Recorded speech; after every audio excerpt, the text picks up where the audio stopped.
Hi, everybody. My name is Vinny Cerrito. I'm the chair of the Sanitation Committee for Community Board of Three. Welcome, everyone who's attending us in the room here. And also welcome for those folks joining us online at the hybrid meeting. We have 6 items on our agenda. We will start here in a little bit, but first we're just going to do a roll call for our committee members. Vincent Sarita. Here. Nancy Combs, present. Tanya Bates. Bobby Berman. Present. Solomon Fletcher. Sean Garcia. Here. Charlie Wilson. Absent. Michelle Cooper Smith. Absent. Jojo Liao. Absent. David Crane. Absent. Neil Hernandez. Okay, thanks, Nancy. So tonight, we're gonna get started. Our first item up is Jocko's business model, and I believe we have Jonathan. Are you you're gonna speak, so I'm gonna make you a panelist. And Mary also.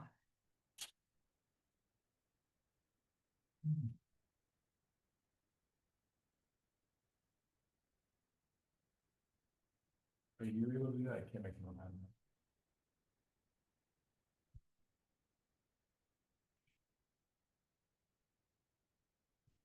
I'm on. Thank you. An 80 from Joko.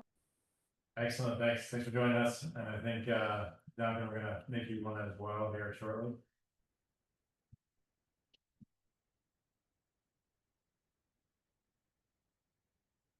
I think I have to make you co-host.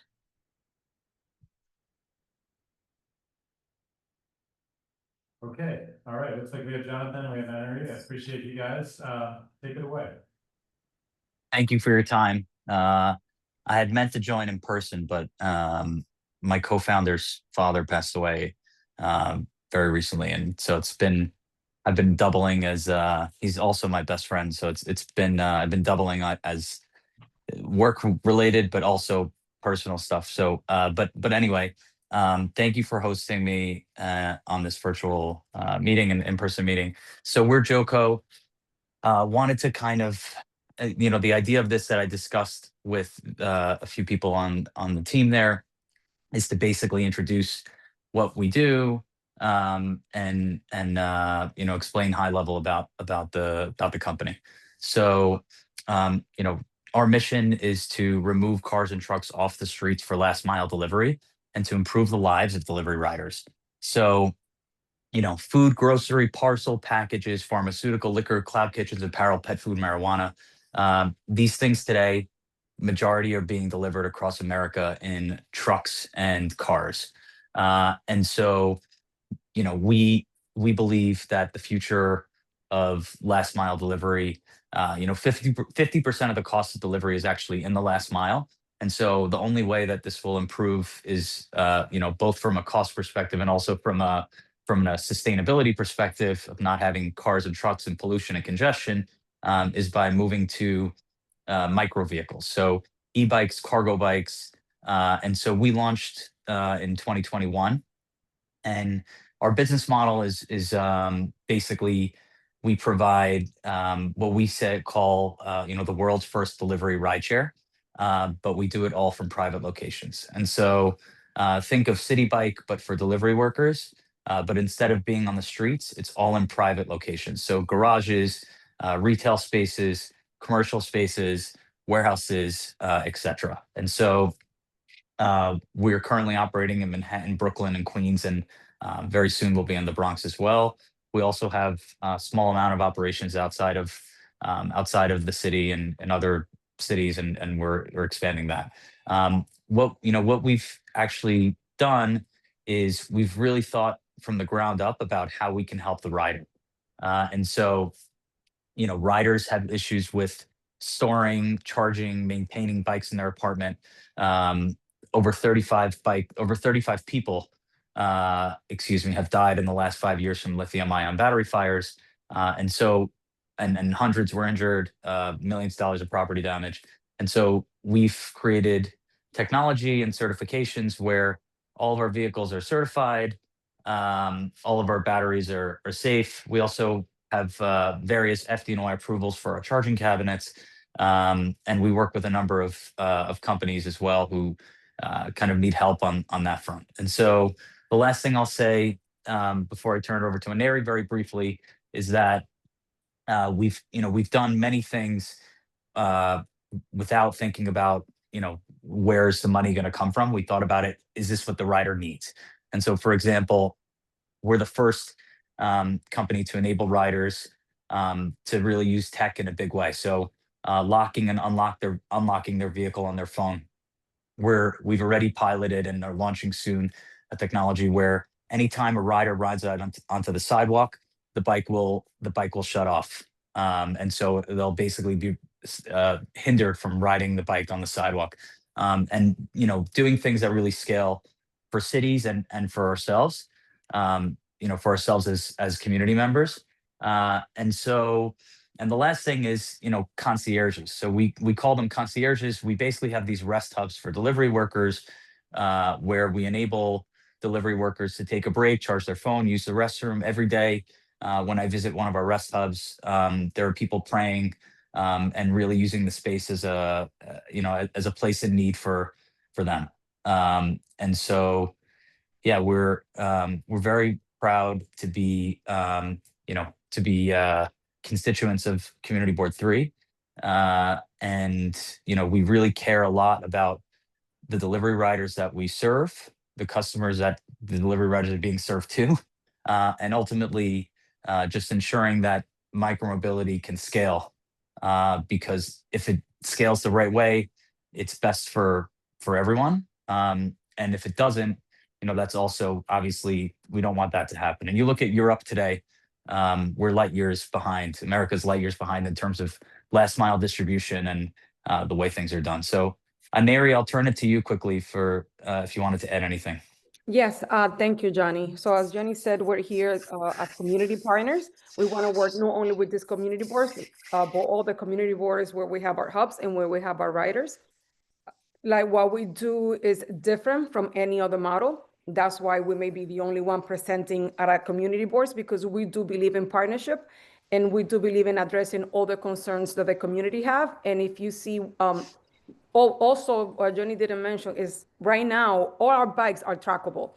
If you see a bike and you tell us where it is, we will tell you who's riding it and we could address the issue with that person. So we provide that. Even at the city council, they're trying to introduce that law, but we don't have it at our times.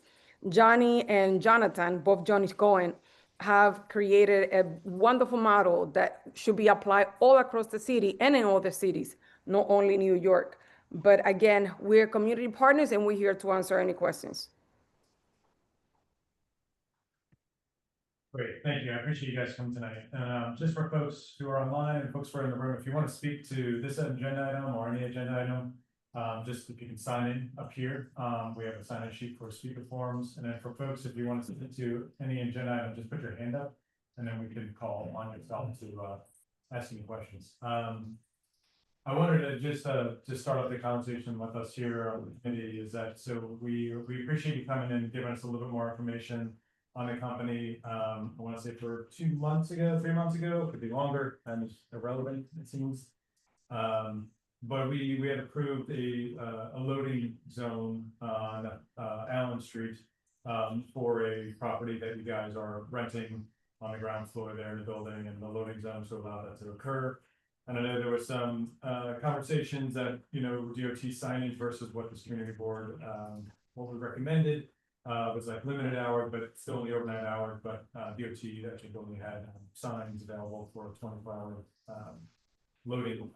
And so again, I think we are, as was discussed back then, I know I can say for myself, and I know some community members here, we did appreciate the model and what you're doing for giving the deliveristas, a place to actually be indoors, out of the elements, where they can actually, raising them up to a standard that they don't really have in the rest of the city. So we appreciate that. The question I guess I have is for our particular location in this community, just kind of keeping that conversation broad and understanding it. how do you plan on using this particular space and the partners that will like be loading, unloading, delivering, like the limits of those areas that we're gonna be delivering in, that type of thing? Sure. So you're referring specifically to the space on Delancey and Forsyth. Is that correct? Right, I'm sorry, I said. No, no, I- no, I no thought- sweat. sorry. I understood it. That's okay. So for this space, basically, the mission is the same. It's to basically have less trucks across the city and specifically across this area for this space. And so we, we basically we partner with multiple companies in the short term. We're partnering with 3 different companies. One of them, as you know, is Amazon.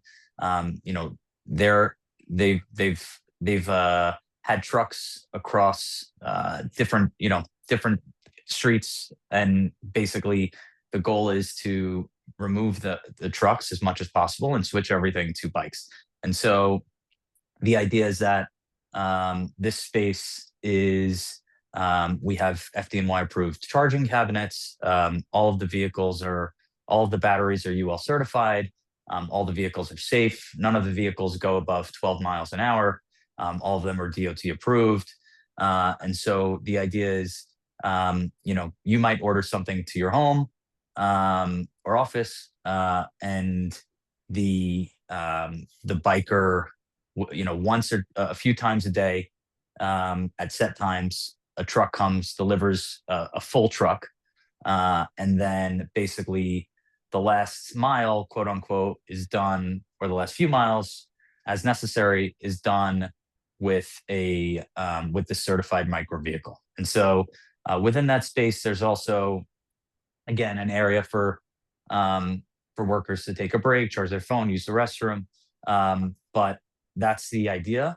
So if you think about what's being done today across New York, or you look a couple of years ago, the only option is you look up 6th Avenue or many other streets, and there's 50 trucks, and a lot of them are Amazon. I'm sure much of you have seen it. I saw it on 1st Avenue, 2nd Avenue the other day. Much of them are done with a truck blocking a bus lane or a bike lane, with 20 people with vests on. And so instead of that, we're replacing that with micro vehicles and cargo bikes. And just to kind of clarify, I guess, like, so let's say the larger truck, the box truck comes, use the loading area, they're unloading the whatever boxes or whatever's in that truck into the building, and then the micro mobility vehicles are loaded inside the building and then leaving. Correct. So they're unloading it directly from the truck into the space. So there's no loading. They're not loading into the bikes on the street. They're basically bringing it into the space and doing all the loading, and there's staging areas for that to be done.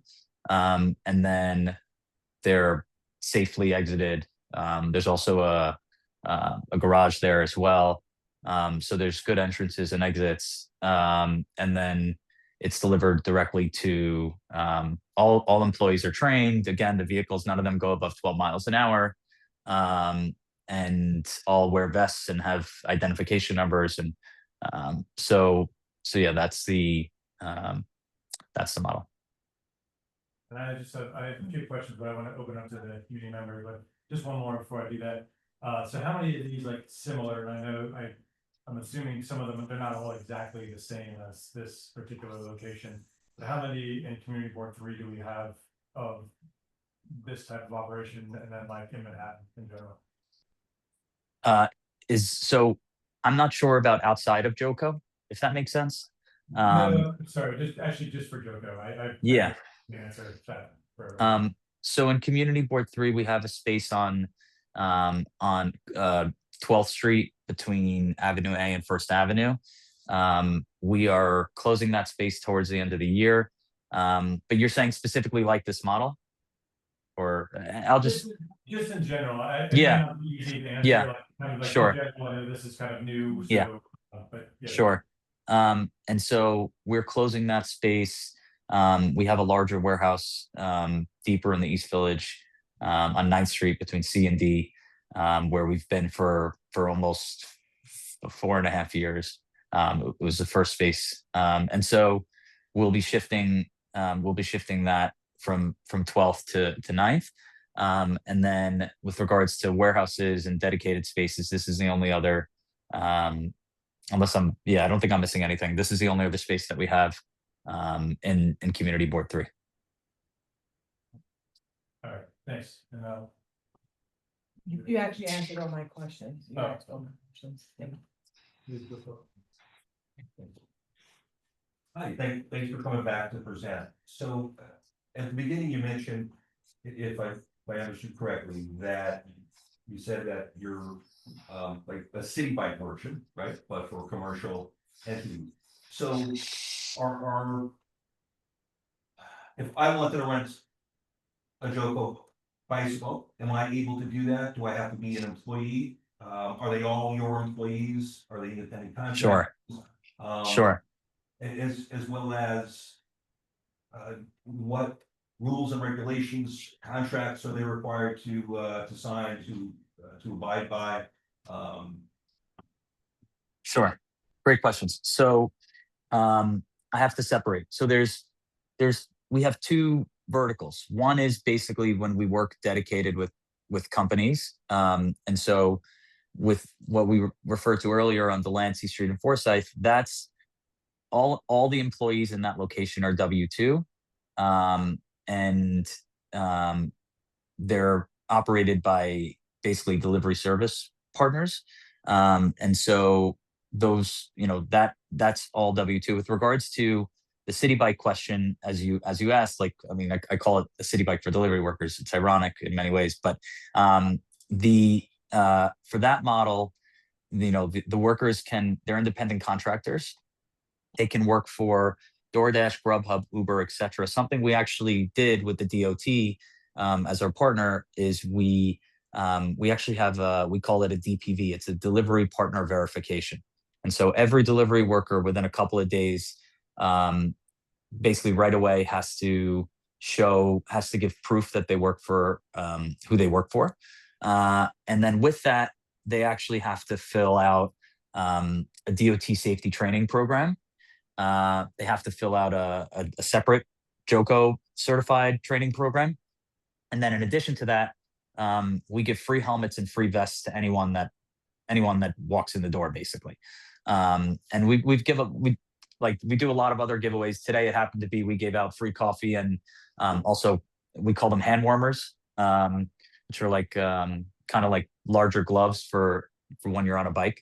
And so to answer your question directly, it's the riders who use the ride share or the bike rental, I should call it. They utilize they're independent contractors and they do lots of training. And if we hear of a bad actor, we suspend them immediately. And the alternative again is someone owning their own bike, which 90+% of the cases in our research are uncertified illegal, storing it in their apartment, charging it in their apartment primarily. And every time there's a maintenance or a tech issue, it's extremely difficult. And the bikes being left on the street overnight, none of as an alternative, none of ours are. And over 50% of bikes are getting stolen every year from just bikes that people own. So it's been a very valuable service to the workers, and we hope for the community as well. Maybe it's too orange, but I think it's been good for the delivery riders. Thank you.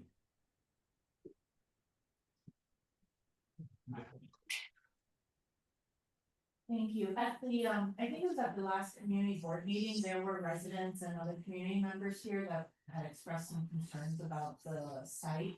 I was wondering if you were able to, meet with them and do a walkthrough to explain, I think they had some concerns that would have benefited from a walkthrough. I was just curious to see if you had done that.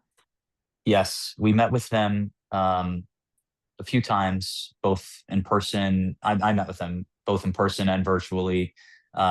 We are still setting up some of the details. I want to make sure that we give them an on-person and an on-site contact.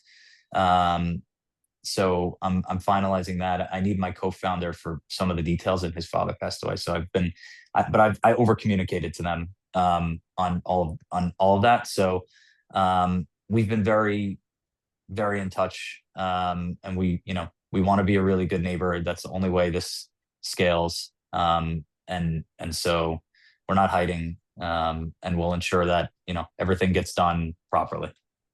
Additionally, the council members set up a walkthrough, and Kate and I and quite a few residents went through, and it's now back with DOT looking at other things. Thank you. I mean, other things at that site. Thank you. Hey, what's up, it's Sean. I had a question around, you mentioned kind of the ability for workers to be in the space. Is there limits? How are you are you making the space available regularly? Can people just, take some downtime there? You mentioned obviously battery charging.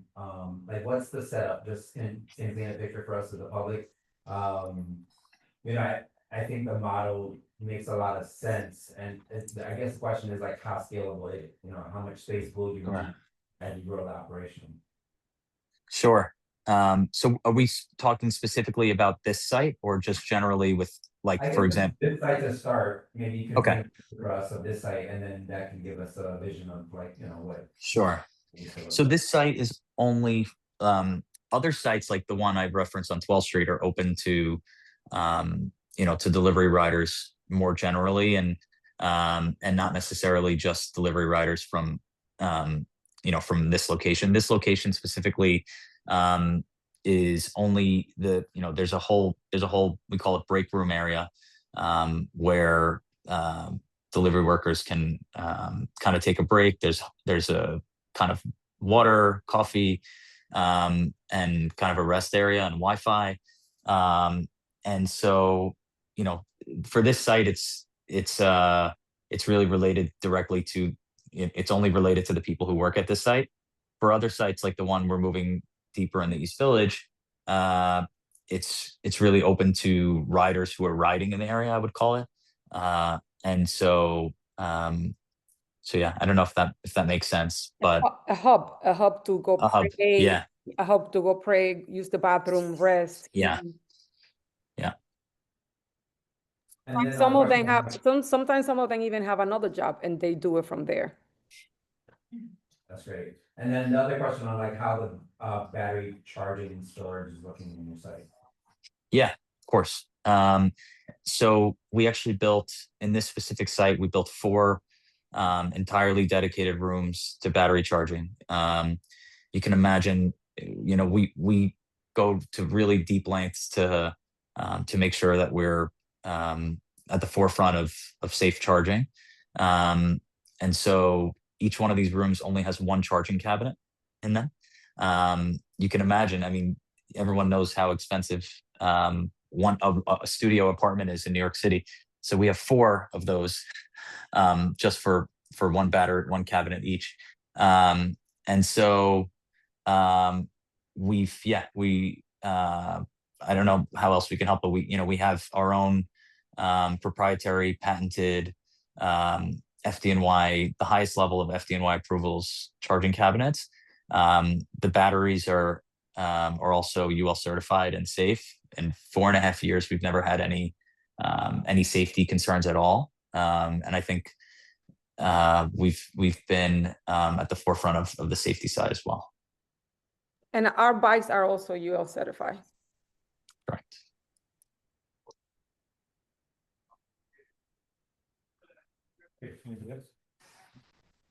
I have one comment about the Forsyth Street site, and then a question for John. So one thing we didn't consider, being all for last mile delivery, but we did not consider all the trucks going to that spot. And in this situation, it is Forsyth is a park and small businesses. So that's, and I don't know how many trucks will be there, it hasn't really started yet, but just something to consider. And one of the things we asked was whether the loading area, even if they enter from Foresight, you know, the doorway, whether the area for the trucks could be on Delancey, because that's, you know, just a busier street and it wouldn't be crossing the park meter, it wouldn't be blocking small businesses. So we'll wait and see what happens on that. The question I wanted to ask you, and it's more of a policy, I hear from friends in the mayor's office that they're working with you, I don't know if other companies also, on just policies that would improve the situation for everyone.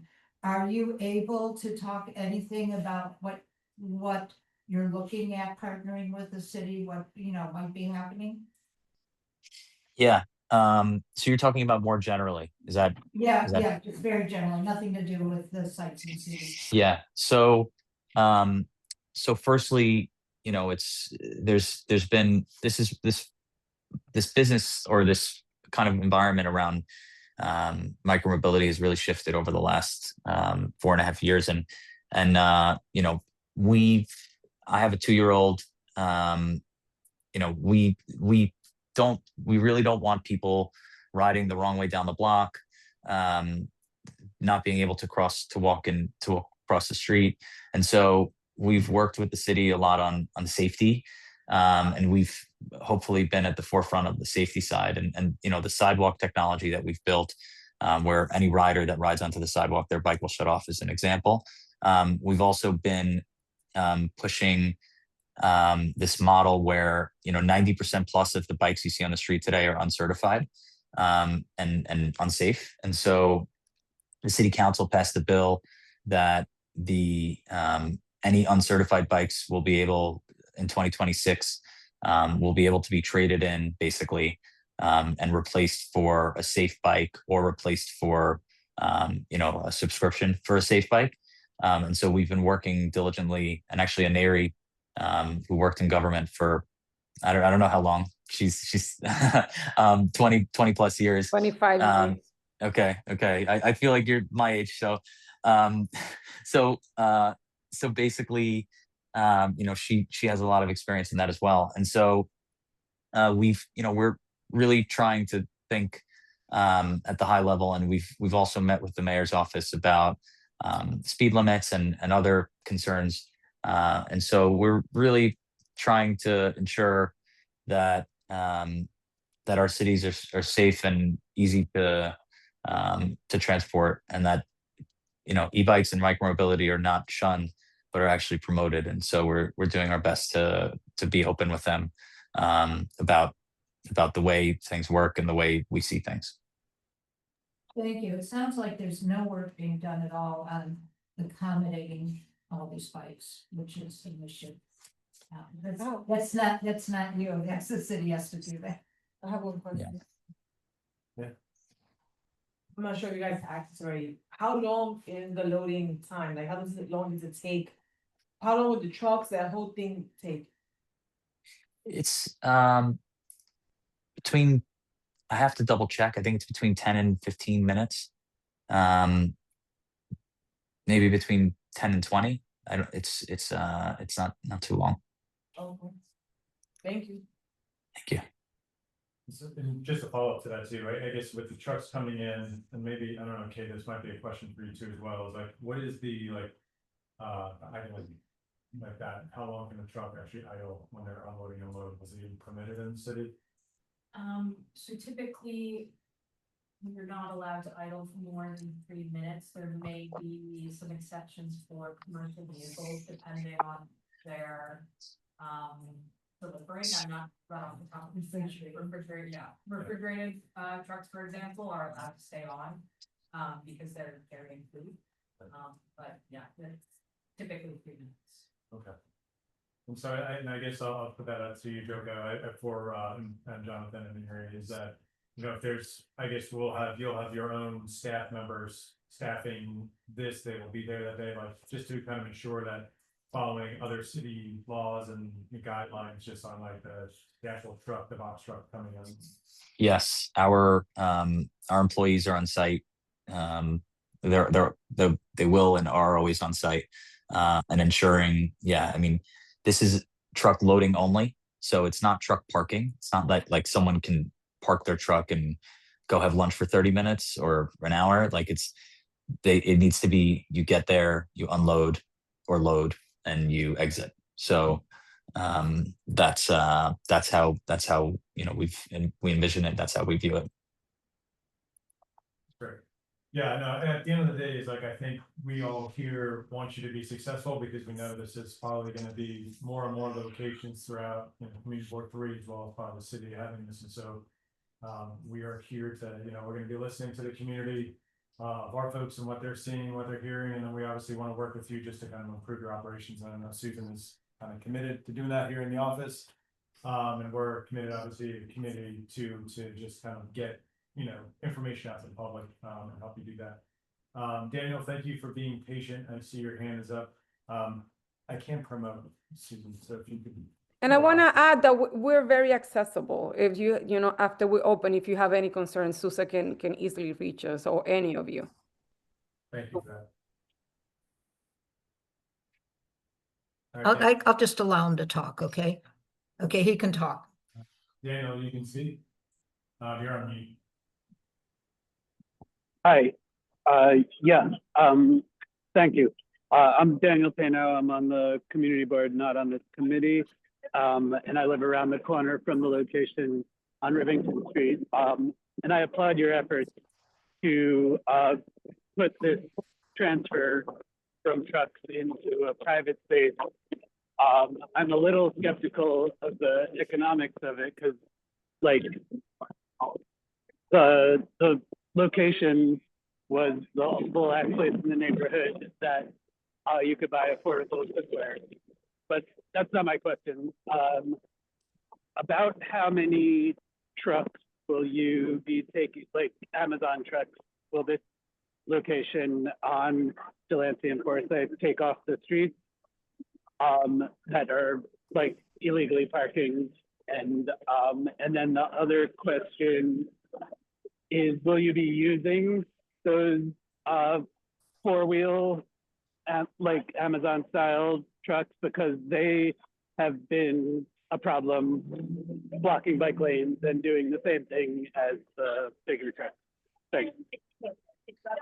Sure. So I can follow up with you on the data side with regards to how many trucks we're replacing. I would have to check, but I'm sure that we're using less trucks than status quo, basically, with having the space. With regards to your economics question, I get it. We're doing our best. It's a difficult business, but it's not just about the economics for us. It's about getting it right. The economics is part of it, but we want to get it right. And then, yes, we're using cargo bikes. So in other locations, we have two-wheelers. In this location, we're using four-wheelers. So they're micro vehicles. And yeah, if we're doing everything we can to ensure that safety is and all correct procedures are followed. Every bike has a number on the back, so if you ever have an issue, you can take it and report it, and we can remedy it if there are any issues. But we're replacing trucks with these micro vehicles, basically.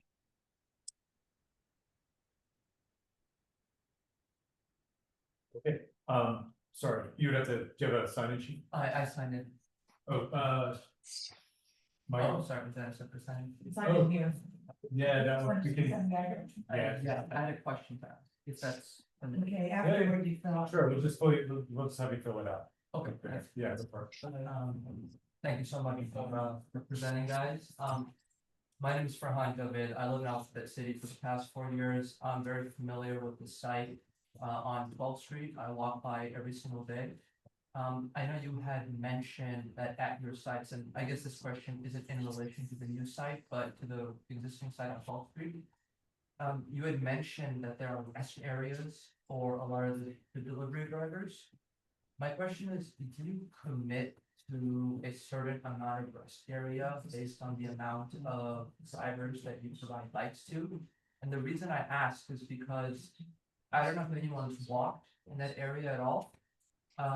Just because of the nature of the demographics of the drivers. I mean, a lot of them are, for example, like West African, and so it takes a toll on the nearby infrastructure. So there's a mosque around the corner, and all the Joco drivers, you can just walk by, see all the bikes parked out there, and a lot of the drivers go there instead to sleep, to pray, to use the restroom.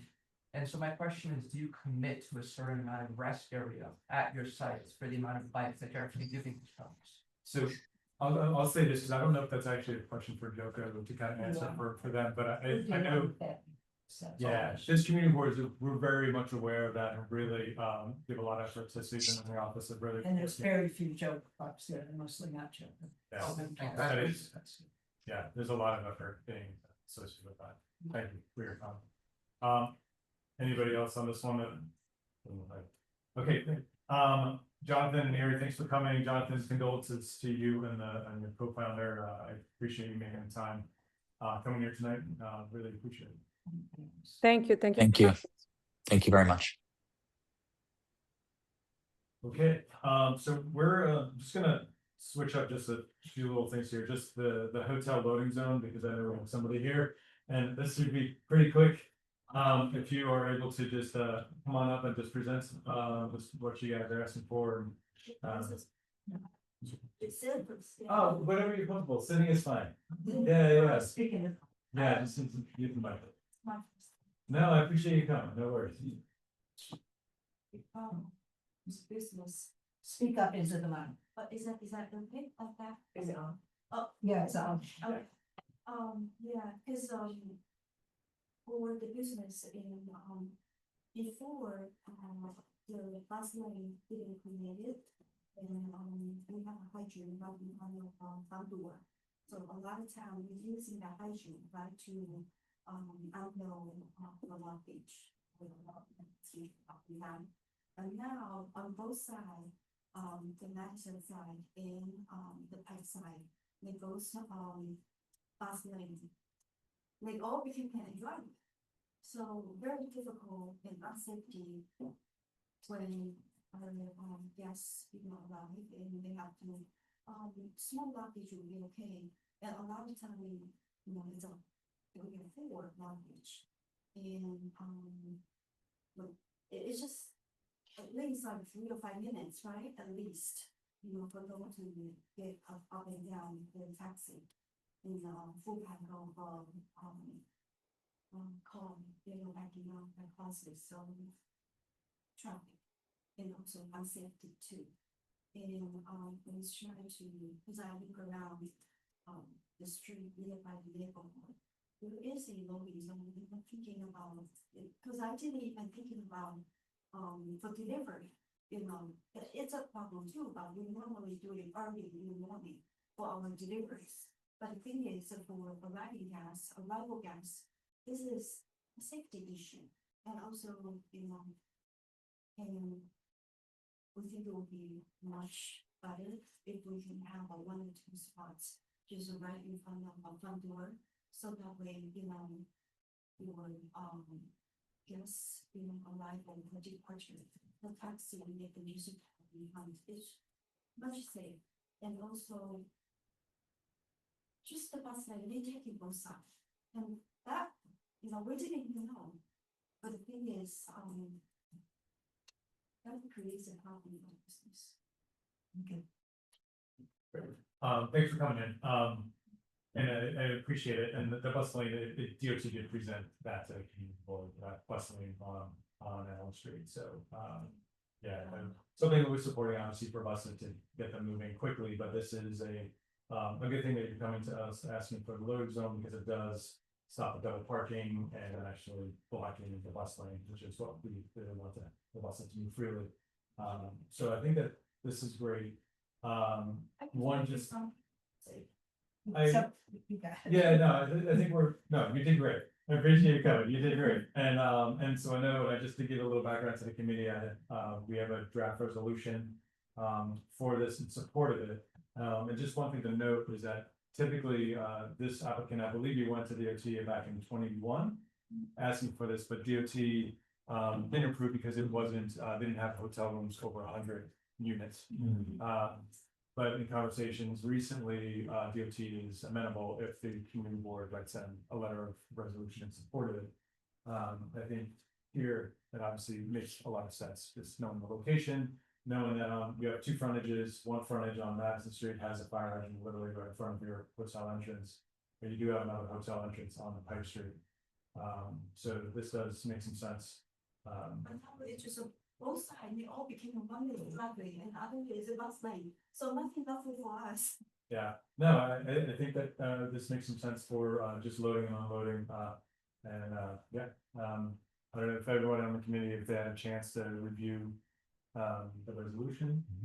Any comments on that? We'll scroll through just for folks who attended online, if they're interested, they can read it afterward, this will be posted online. Could we read it? You wanna read it? I'm sorry. Which now I had a glass of water. Okay, so where is Madison LES Hotel located at 154 Madison Street with its main entrance situated at the corner of Pike Street and Madison Street has requested that two existing alternate side parking spaces in the front of the hotel entrance be converted into a dedicated 24-hour standing hotel loading zone. And whereas the hotel currently has no designated loading area for guest arrivals and departures, which has resulted in guests and taxis frequently double parking in front of the properties of the unloaded luggage and passengers. And whereas Pike Street includes a dedicated bus lane that occupies one of two travel lanes, and when vehicles double park in front of the hotel, all remaining traffic is forced into single lanes, creating congestion, obstructing MTA bus operations, and posing safety hazards for pedestrians, cyclists, and drivers.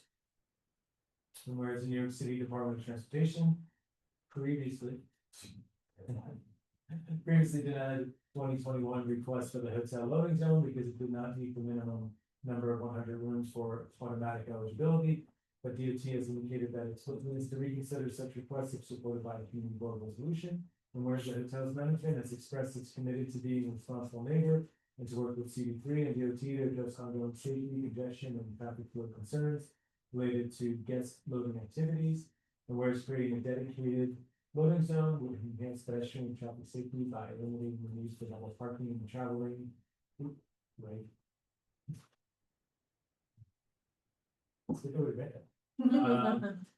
Improve local traffic flow and ensure that guest pickups and drop-offs are in legal regulated space.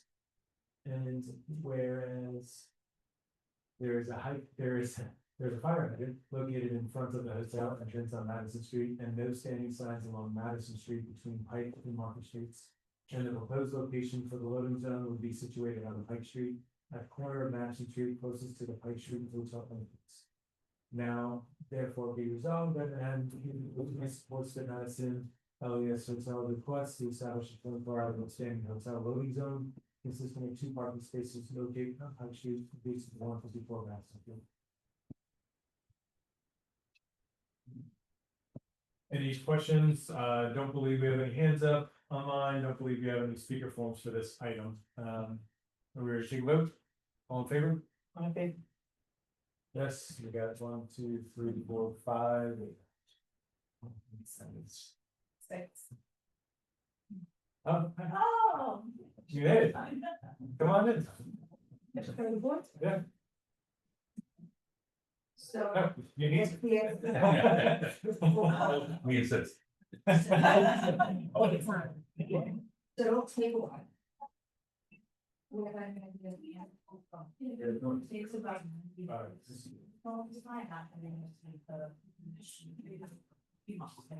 Please, something, you know, that we see is a hope, otherwise no hope, we always having no problems. Thank you, thank you so much.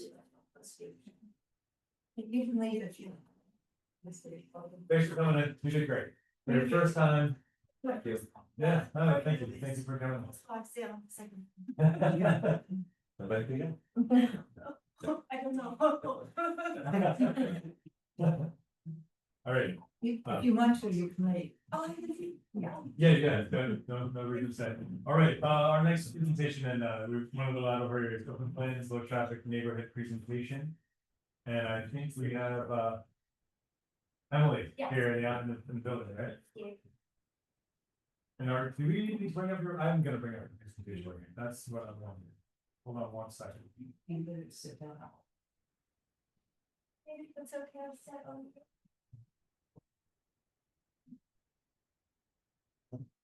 Oh. You're very close. Yeah, very close.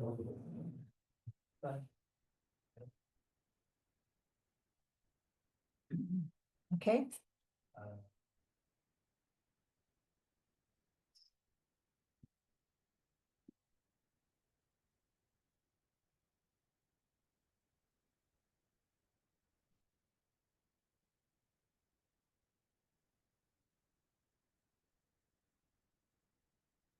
Okay. I think we're ready to go. Hey, everyone. Thanks for coming in. We're really interested to see what you got.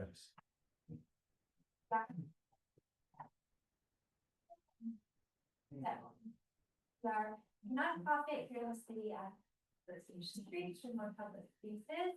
I'm really excited to talk to you all today about one of our campaigns on low traffic neighborhoods.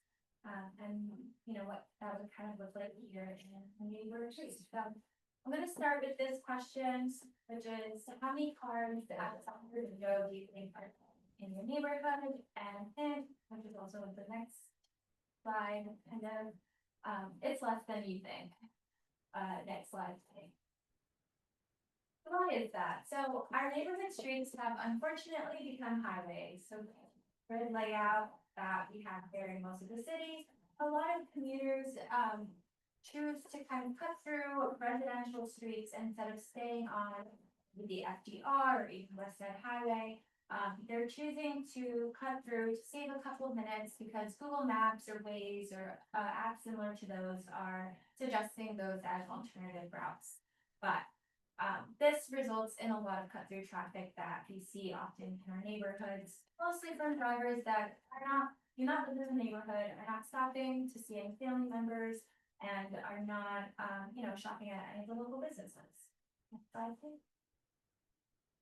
In 2023, a poll by Data for Progress, we found that 69% of people believe that neighborhood streets need to be designed more for pedestrians and safety than for cars. 65% believe that traffic in their neighborhoods can be for children, and 63% believe that traffic reduces the quality of life in their neighborhoods. So we know that neighbors want to see safer streets and more accessible streets. And we know what they want in their neighborhood. Next. What if a single approach can deliver all of this? Next slide. Enter low traffic neighborhoods, a neighborhood approach to reducing the cut through traffic. So what is an LTN? Next slide, please. LTNs are a neighborhood approach that reduces the cut through traffic by redesigning our streets to, discourage kind of that straight traffic. Instead, cars are now kind of weaving throughout the neighborhood. And it makes it safer for everybody in the neighborhood. It also promotes more walking and more cycling and alternative modes of transportation. Right. Here we have, I'm gonna show a couple different ways that the street gets redesigned. So this is kind of what a typical grid layout would look like here in the city. And slide please, sorry. This is what it would look like with a potential low traffic neighborhood in place. So I'm going to kind of point, and I'll zoom in and then some later slides, but we have some plaza blocks, we have some diverters, we have some shared streets, and we have overall just more traffic calming measures that reduce the cut through traffic, discourage kind of speeding straight through, and instead cars are now weaving through the neighborhood. Slide, please. So this is kind of what the traffic patterns would look like. Instead of cars being able to go straight through, they're now kind of weaving through and using the boundary roads as your main mode of kind of getting around. They can still access all parts of the neighborhood. They just have to go a little bit slower, making it safer for everybody. And with this, it's also encouraging the neighbors that live within this part of the neighborhood maybe choose different modes of transportation, since at times it might be a little bit more convenient for them. So next slide. Cyclists and pedestrians still have full access to all parts of the neighborhood. It can still kind of bike through. walk through as they choose to. Next slide, please. So here's a couple examples. This is what a diagonal diverter would look like in place. With the next slide. The diagonal diverters makes it safer, makes it more shorter crosswalks, shorter crossing distance for neighbors. Slide please.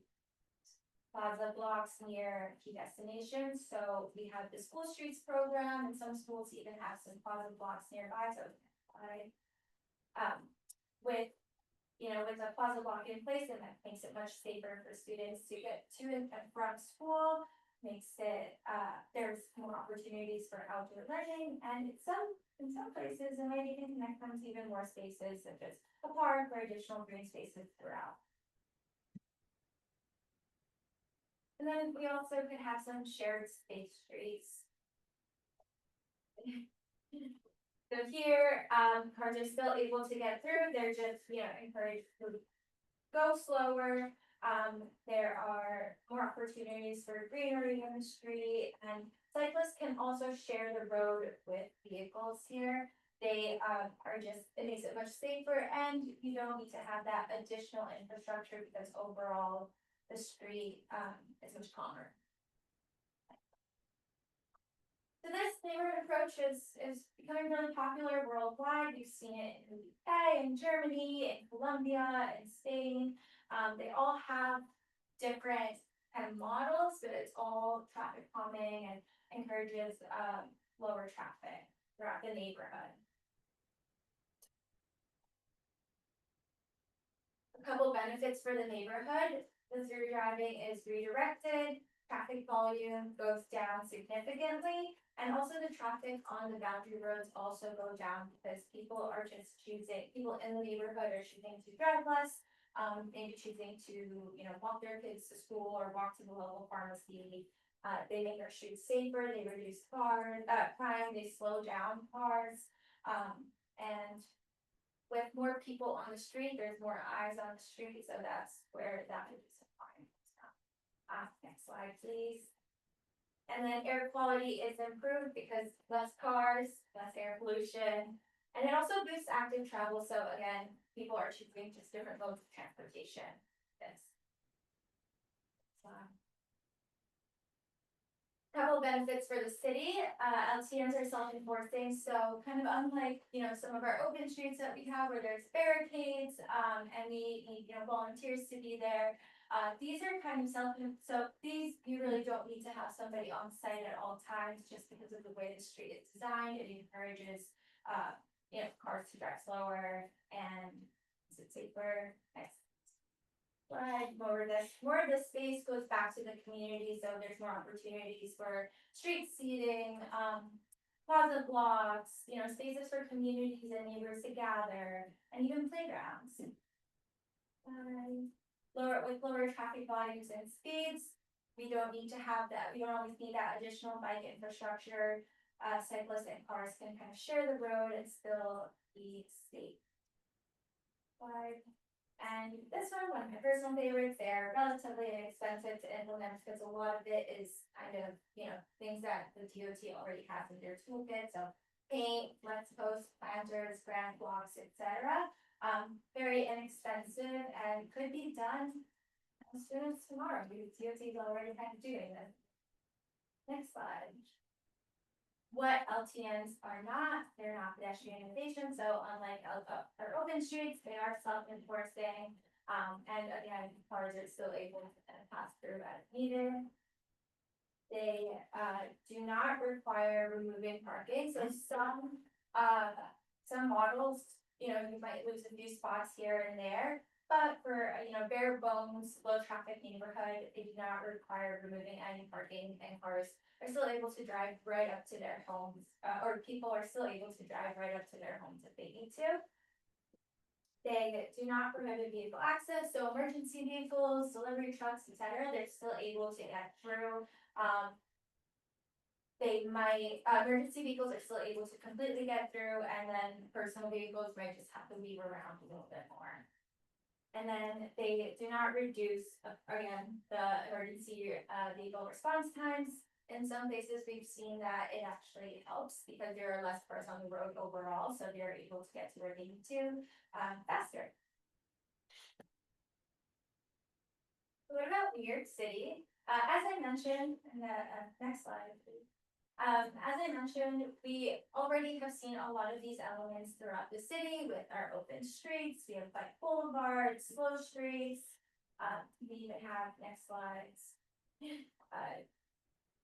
chicanes, diverters, ways to redirect the traffic flow. So this is already happening throughout the city. We've seen it around, we've seen universal daylighting. What LTN does is basically takes all of these elements and thinks about it more holistically and adds it all in one neighborhood so that we can see and feel the impact on a larger scale than on a kind of case by case basis. So I'd love to open it up to you all to see how your neighborhood could benefit from a low traffic neighborhood treatment. And, if you have any suggestions for streets that might feel particularly dangerous or areas that you think might help from reducing the cut through traffic that we see. So Tony, thank you. Great, thank you. Appreciate the presentation. Thanks for reaching out, and I know we had a conversation before because I really want to understand, and this is kind of, when I first saw this, it's just like another thing, right, to look at, and was trying to understand how this could work, or even be applicable to our community board, because we do have Williamsburg Bridge. There's already already streets that DOT has kind of made these one-way streets, not having able to access local streets because of the bridge access, and that they're more or less funneling cars to get to the bridge versus funneling cars to actually reach maybe different neighborhoods within our district. And so, like, south of Houston Street, I was trying to figure out how this could be applicable, and kind of wanted to really hear from everyone here on this committee about this. And especially, I know north of Houston and East Village, there are, it's more like grid. We've got some things that are happening on Avenue B, nice Common Square Park, which is kind of similar, a little bit different, but similar to this. And again, I think, and this is me speaking for myself, is that we are a cut-through neighborhood because we do have the Manhattan Bridge and the Williamsburg Bridge, and we're having vehicles enter our neighborhood that are just driving through it, and actually not staying here to, if they live here or they're actually going and actually spending money in our district. That type of thing, actually for community-based commercial items. And I know a lot of our folks have personal vehicles too in our community, but we are 80%. I want to say it's 80% of this community board 3 is not vehicle owning. That we are, a public transit, and we are a public transit desert. Especially in East Village where we don't have subway access in our far-flung neighborhood. So I'm just kind of curious. We have lots of schools on streets, but that's kind of my spiel. But I'd love to hear from everyone else in the school. And from folks, if you're online joining us, feel free to put up a hand. If you're here, I know we have one person, Michael, who has asked to speak, and so I'll call on you after.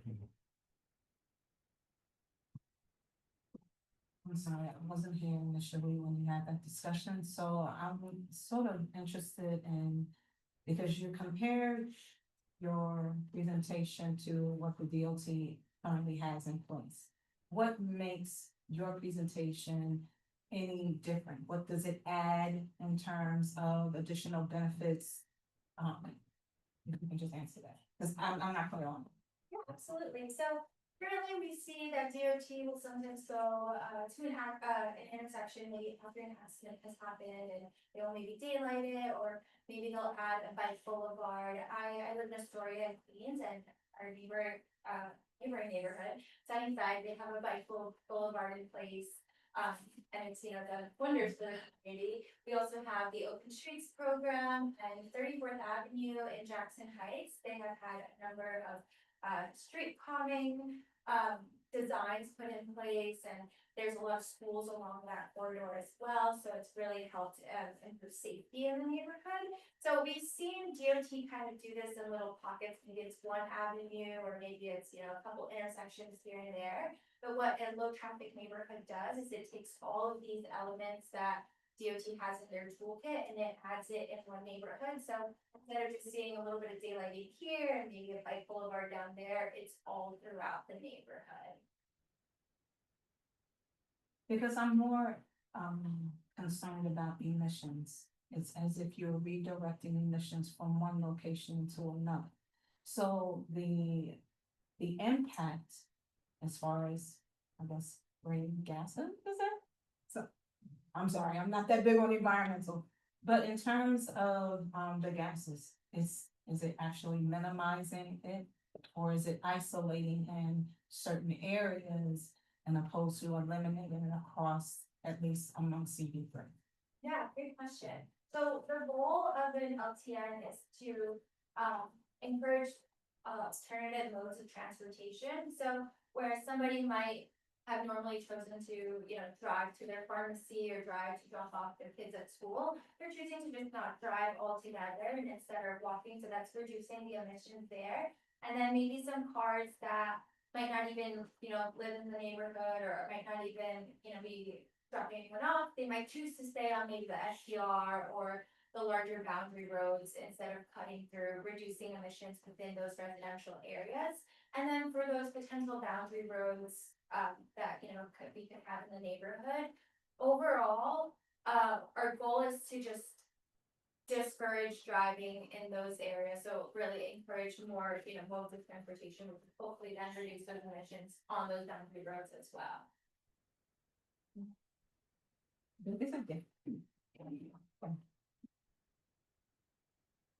So the Lower East Side, Alphabet City, and East Village, we're already getting hit with bike lanes and losing parking.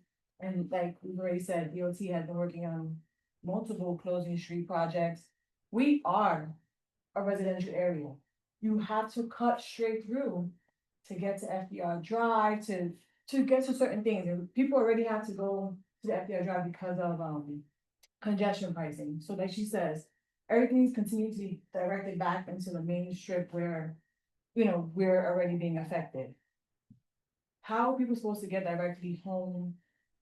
We already have an issue with the people and the kids in the car, right? We get that, that's noted. I don't think mixing them all in like that with the street, like I see some of the things that you're doing, but I don't know, it's just not, I don't really see it working for our community. Yeah, it seems time consuming as you're redirecting the streets. I mean, as she stated, we're having a difficult time already navigating the buses and the new bus lanes, like you said, the implementation of the different the different ways that the blocks are already situated. We're already navigating those things. To me, this just seems to complicate them a little bit more. Yes, it's helpful and useful in areas where, you know, adding a little bit more of beauty, because I noticed that you put a little landscaping in your images. That sounds great and it looks great, but then at the same time, it doesn't seem feasible, at least not for this community. I mean, from my perspective. I would have to agree with that. But and that cars are still able to get to the FDR or wherever they need to go. The only difference is that they'll, it might add maybe like a minute or two to their travel time, but overall, when there's more, the more that people, you know, kind of get used to this kind of program or this kind of design, overall, there'll be less cars on the road, so travel times might even improve in that case, and those additional 1 to 2 minutes might just kind of go away completely. So cars are still able to access all parts of the neighborhood. It's just sometimes we'll see cars kind of speeding past, like straight down, maybe even past the school. They just won't be able to zoom down the street as they once would. So, no, gonna raise my hand. Stop. Oh, No, I'm sorry. just stop. That's fine. I forgot I was gonna just have something to tell you. You took it from me, Susan, you go next. 'cause I- No, let's let me call him. Yeah, Lee, Let go. me call him. So you acknowledge that the purpose is to reduce cars. To force people into using other methods of transportation by weaving through the community. But you're not acknowledging that by weaving through the community, school buses, cars, for hire vehicles, accessorized, will now increase not just congestion, but environmental impact in what is an environmental justice area. There will be more emissions because vehicles are now forced to weave. So rather than going straight through, for example, I'm not sure where, I thought I saw an example of Ludlow Street, unless that was something else, but whatever street, because of this weaving, which is to reduce vehicles, as you acknowledge, the purpose ultimately is to force people into other modes of transportation. School buses aren't going to be able to get any place faster when they have to weave to get to their schools. People going to their doctors via accessorized private car or hire vehicles aren't going to save a minute or only be delayed a minute or so. The idea that this is to benefit the community, where we already have, for example, Allen Street, which cut-throughs have been closed off for years now. You can't get through Broome Street, Rivington Street, other streets, is in fact a de facto, whatever your acronym here is. And it doesn't work. It slows people who are within the community down from getting to where they need to go. Very few people in our community are using a car because they want to. They may have to. Nobody in the community is coming off the FDR Drive and deciding to go weave through the community to save time because it doesn't work. It doesn't work. We are unfortunately an on-ramp to the Williamsburg Bridge. This will only increase traffic, will only increase additional emissions. This is, let me leave it at that. Well, I remember what I'm gonna say, I'm gonna jump on that real quick. Hold on one sec. Let me just go down the line. Oh, okay. Yes. No, I was gonna say, I think Avenue B is gonna be a really good, important lesson for us as a community. The design set that's gonna be happening on Avenue B is a lot of what we're talking about here. And I think maybe we're kind of seeing all the cool design potentials and thinking that that's the call for what we're saying here in the Lower East Side. I don't think that is the nature of this presentation. I think you want to find a design that works for the community. You know, it's not just let's throw the 100 pieces of DOT's toolkit into a neighborhood and it's gonna work. I will say, you know, I live right near that traffic redirect for the Williamsburg Bridge, and it's horrible. No offense, DOT, it's horrible. Like traffic agents are now stopping pedestrians and prioritizing the cars to get through because the pileup is so heavy. We live there, you know what's going on. And I'm just like, this is, I think what you're saying, this kind of patchwork approach is not working. Right? This little redirect here, this little daylight in here is not working. So there needs to be a more like a holistic approach on how we're thinking about the design. I think is what we're saying in spirit here. It's like, let's think less about like the little fixes and see if we can get the DOT to think about, okay, what's gonna work for this 5-block stretch. And I think Avenue B, and I'm pointing use is gonna be even part of that. Avenue B will be a good testament to what this might look like for us. Yeah. Can you, I just was gonna let if you had something before.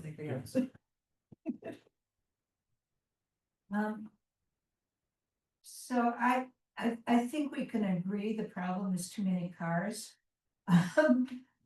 But I think, personally, I think all the things that have been done to have less cars has not worked.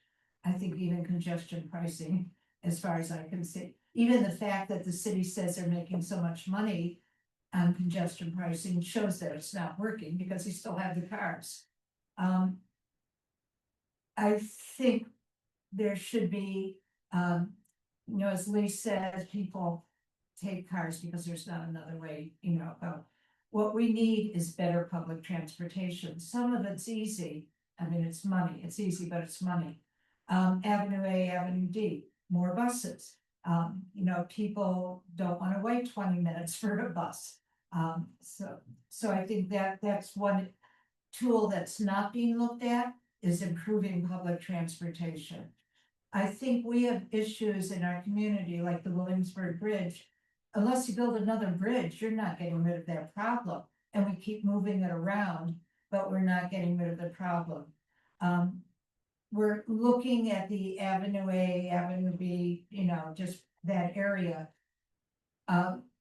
So I agree, having people zigzag around is gonna have them driving more. I think it's gonna cause more pollution. We're also, because of the way congestion pricing is implemented, we are also driving people to the FDR and creating more emissions in the environmental justice area instead of the Midtown area where people are complaining about emissions. I think those are all things to be looked at. Avenue A, you have a two-way bus lane. You can't put trees or anything in the street. What you need is more buses, more often. Avenue B, the reason we've had to be so careful with the open street is because it's a fire department emergency. That's how they respond on Avenue B, very, very often going to, actually some of the night shift developments between 6th Street and 14th Street. So, I think we're all looking for the same results. I'm wondering if when you look at an area, you get statistics on speed, because I don't think, in some of these areas in these villages, I don't think speeding's the problem. I don't know if you've ever been there on a weekend night, it's totally backed up, horns blasting because no one can move. And you can't do anything to make it worse. I'm gonna have to move. So I think we need to look at more novel ways of reducing the number of cars, one of which is better public transportation and not only more routes. I mean, we have some amazing routes like Avenue A and Avenue D. People just don't want to wait, that long. Going across Houston Street, during rush hour, it's a 20-minute wait for a bus. But it's not rush hour, there's no point. So I'll stop there. Let's look at other ways. I mean, we want the same goal, I think, but I think there's other ways to look at it. Yeah, I appreciate that. I definitely agree that more public transportation is always a great solution. And I'm happy to share some data that we have that shows that, by changing the traffic patterns, it does reduce emissions. And then I believe the other point that comes back to me, data on speeds. I'm also Yes. happy to share that. Yeah, that would be great. And I know the model concept, if you make it harder to park, harder to drive, there'll be less cars. I wish it worked here. I don't see it working here. I know it works in general. I'm just skeptical of whether it's working here. Yeah, no, and I appreciate you coming in and I think that it's such a unique neighborhood, this community board 3 that we all in, and it's like a join of, got the grid of Manhattan that joins into 4 or 5 other different types of grids, south of Houston Street, and it creates a lot of unique instances, and each one of our neighborhoods, the uses are very different and how they're doing through. And so that's why I wanted to bring it here, because I thought it was interesting enough, because why I kind of thought it was interesting is because, like you said, Allen Street and how that already is, it's like, and then the some of the other crazy street designs that we have because of trying to funnel traffic good or bad to different locations to get to the bridges and off the bridge. It's like, it's not well thought out from like our whole area of how it functions and how we're doing it. And like, I do agree, so like cars are not getting away because I think, and I would love to get what that statistic is of how many are passing through this neighborhood versus coming in and actually weaving through the neighborhood to get home. That is something that, I don't know if we can figure that out. I think that's probably super hard. Maybe in a few years, we'll be able to get a big enough computer or AI. It's kind of an interesting thing to investigate whether we can figure that out. I thought there were numbers because they're able to track by cell phone data, the vehicles that are either starting or passing through as opposed to ending. I thought somebody It's has the that. closest, like what we've gotten close to that is the Chatham Square development, like that new plaza down by Bowery and as well, where we've gotten some data that shows, because of phones and that, of like traffic coming in there, going and spending time in Chinatown or passing through. They have some of it, but it is. Congestion pricing is supposed to be monitoring that, no? The DOT, we don't oversee congestion pricing, that's Oh. the MTA, but, like Vinny said, we have done traffic counts, specifically for the Kim Lau Square redesign, where we're able to see. Thanks, for the Kim Lau Square redesign, but that's a larger scale project, would be in the planning process for it, we were able to look at the GPS data to determine what percentage of people are passing through versus stopping in the neighborhood.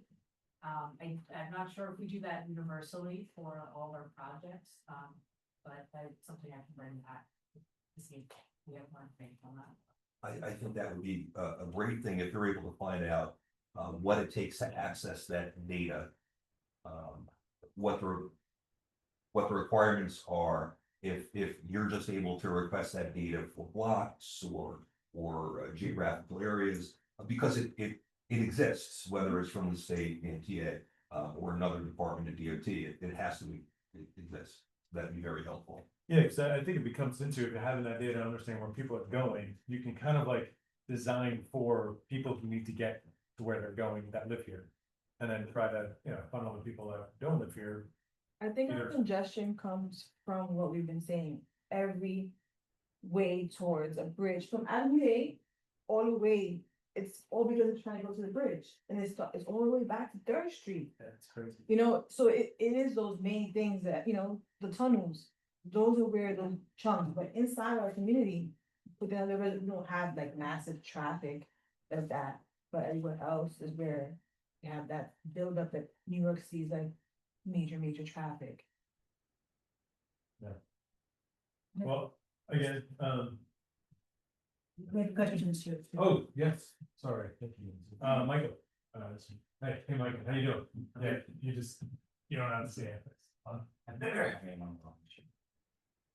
Hey, I'm Michael, I love saying, yeah, I really go do it. I think anyone having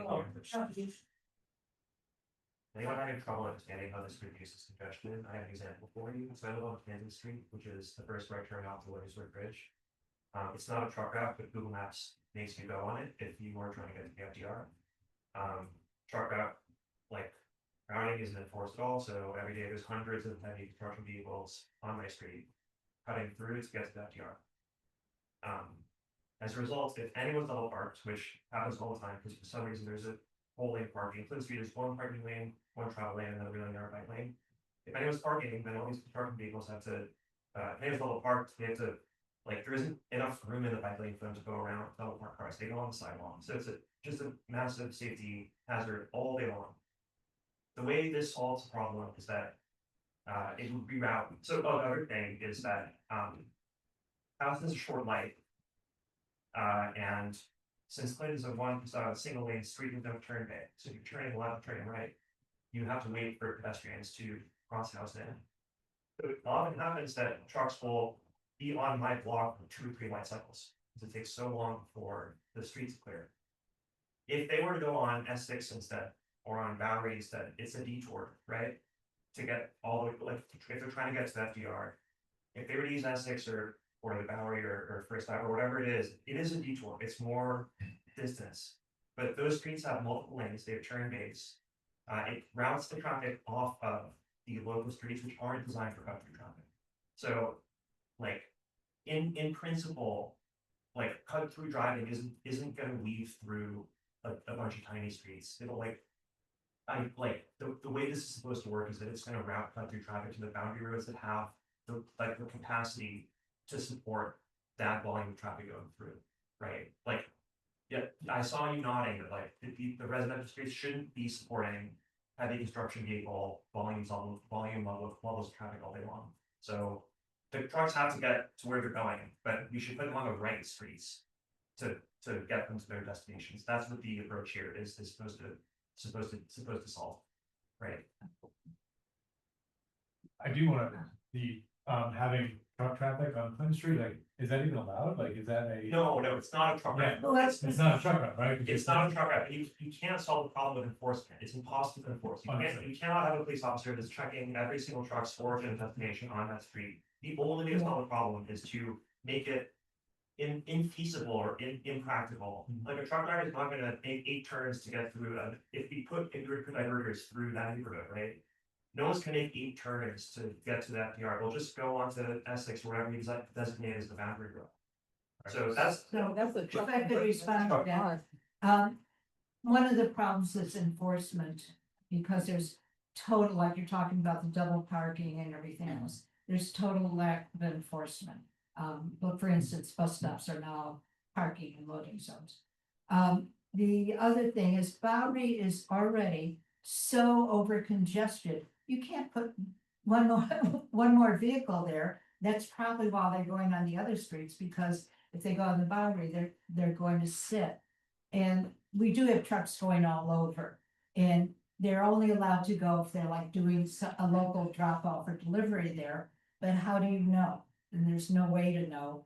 And again, I'm gonna say there's too many trucks and cars, and that's why they're avoiding the streets that they should. I would, We had another question. I would just briefly point out, trucks aren't going up Clinton Street to get to the FDR Drive. The FDR Drive, trucks aren't allowed, nor do they go on the FDR Drive. Whether or not Essex Street, which used to be really the main thoroughfare for trucks, buses, etc., has been narrowed over the years. But that route from Delancey to Essex to the Bowery to Christie has been narrowed, increasing traffic and congestion. Thank you. Yeah. I just also want us to be a little grounded in facts here. Congestion is down 25% since the launch of congestion pricing. So we feel it. We feel the burden congestion, but the statistics show that the program is working. I know that's not what we're talking about here, but I think it's important for us to know the facts that the program is working. I talked to a coworker, not coworker, someone in this, my job, but in another place I organize, and they live in Queens, and they're like, yeah, I just won't drive into Manhattan anymore. It's crazy. That means it's working. That is actually what we want. We want people to feel deterred from being in private vehicles, so that the commercial traffic can happen, the school buses can happen, the emergency vehicles can happen. It's gonna be frustrating. We're going through a little bit of a cultural shift in how we're thinking about the use of our streets and the use of private vehicles. But that deterring people from going on these very narrow residential roads is the only that I think what you're saying, right? It's like the self-enforcing design. Because we know we can't rely on PD, they don't have the capacity. We know that people, if they know they can go this way, they will continue to go this way. If people are coming into the neighborhood and they're like, oh man, I can't get on Bowery anymore because that's where all the trucks are going, they're not gonna drive into the neighborhood anymore. That is the facts. The facts are showing that the traffic congestion is down because people are being deterred. They don't wanna come into the neighborhood with their private vehicles as much. That's the facts. I know we can say other stuff and anecdotal stuff on experiences, but we have to look at the numbers too. And as a community board, I think we should probably do a 1-year reflection. 1-year reflection, look at the stats, look at the data, so we can also make sure that we're informing the community correctly with what we're stating around congestion. In terms of the congestion pricing, I mean, I hear you, less people want to come into the city. But where it becomes restricted is those of us who own vehicles that live within the congestion pricing zone. So I just wanna like stop us, cause I don't wanna get into congestion pricing, we're just not gonna talk about that, as much as we can talk all night. Oh, okay. Yeah. I was only trying to mention because he presented as though the issue has been resolved, but we're still driving. Those of us, that's the only thing. No, part and, that I wanted to and that's where mention. I think we can go back is that like, Okay. the congestion is the problem. The vehicles in our neighborhood are the problem. Okay. So I think that's where we can all probably agree on, is that part of congestion. And we all live here in a city because we like to walk, we wanna have safe streets, we like, bikes and all those types of things. And we also need vehicles and we need trucks and deliveries and all that kind of stuff, it's just trying to figure out that right. You left out something, along with poor design. So Well, I was, oh yeah, They need tricks to present, but there's no proposal for our community, is there? what proposal? Like, for what? there's no, there's Oh, no, this? no, it's just. No, right? this is like, this is for us, literally to generate this, like, this is like, to be honest, it's just to generate conversation and a community associated with this, and that's it, it's really good. Yes. Harrison, thank you for being patient. No, of course. I don't wanna, litigate the efficacy of many of the specific things, but I came here because I saw online the presentation posted. And I'm generally supportive of measures like daylighting and traffic calming insofar as it allows our buses to continue to move quickly. Know that I live on Avenue A. And the buses, the primary thing would be more buses, of course, but the street with less cars running, honking outside of my door would be I think. appreciated. Anyway. At night, and during the day. So whether that's a holistic approach or kind of what we're doing now on a intersection by intersection basis, I'd like to see more things like this. Just putting my 2 cents out there. I appreciate you coming out and. All 2 cents are welcome. Actually, the pennies are almost done. They finished that today. Is there no more Today? pennies? Yeah, today is the last Oh, penny. man, we're Sorry, off topic, but. Gotta get a nickel. All right, What? Man. yeah, no, and thank you all for the conversation here. Emily, thanks for allowing us to have this conversation, and bringing this to us, and, thank you. Thanks, Lynn. Yeah, absolutely. I just wanna end with one note. I think this conversation kind of shows that what we have right now, our streets, they're not working and there are solutions. And I encourage more feedback, and if anything ever comes up, if you know of a particular street or avenue that's very dangerous that you can, would benefit from some sort of treatment, please feel free to email me. My email is emily@urbanplans.org. I've also shared it via email, but yeah, please feel free to share any feedback. I was welcome and really appreciate the opportunity to speak tonight. Thank you. Sorry. Thanks. Okay, the next item we've got here is the administrative approval for some block parties. Thank you. Yeah, I was the one that, let me get an example.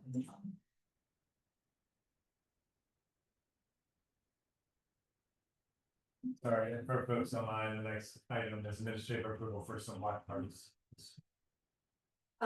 Yeah, I actually brought that up, because right now. You got it, don't write it down. Thank you. I brought up the request to review to some degree the administrative approval of block parties. Right now, if the block party has existed for more than a year without problems, we administratively approve. But there's also some that really have no impact on the community. That, for instance, I have one here where the Lower East Side Credit Union on Avenue B and 4th Street, they want to, for one time only, celebrate 40 years. And there's not going to be any music, no bands, no nothing. It's going to be 10 to 4 on the Saturday. And I think really no impact things like this should be able It's not stopping any buses or any public transportation. So I'd like to consider, putting no impact, events on administrative approval. We have similar situations in, with state, with our liquor licenses. And what we do is I usually discuss it with the chair. And, you know, so we have two eyes looking at it and we'll say, okay, this one has no impact. So I wanted to know what the committee might think about that. And when we do administrative approval, it's on like the vote sheet, right? Is it, but it's still. Well, Thanks, Chief. we do that with the SLAs. We don't do that with block parties right now for the ones that have been over a year. Because to be honest, we have so many. It would be over 100 and it would just be us listing them all. They're actually on the city website. You can see everything on CB3 under city events, everything's listed. That was kind of my question is like, in the event somebody is like, they come out their front door and they're like, I didn't know about this. And like, where would they know? I mean, again, like, Well, somebody even like looking at our vote sheet would probably. Yeah. Inform us. So that exists right now with the, I'm gonna say close to 100 probably, block parties and street festivals that have been grandfathered because of so many years, somebody new moves in, they say, what's this? It doesn't happen unless there's a problem. When there is a problem, for instance, there were a lot of problems around Orchard Street with the events from retail. And so when there's a problem, we know about it. We hear about it, the police hears about it. If it's an unpermitted event, like there's a tremendous amount of unpermitted events in the parks, like concerts in Tompkins Square, people usually complain about it.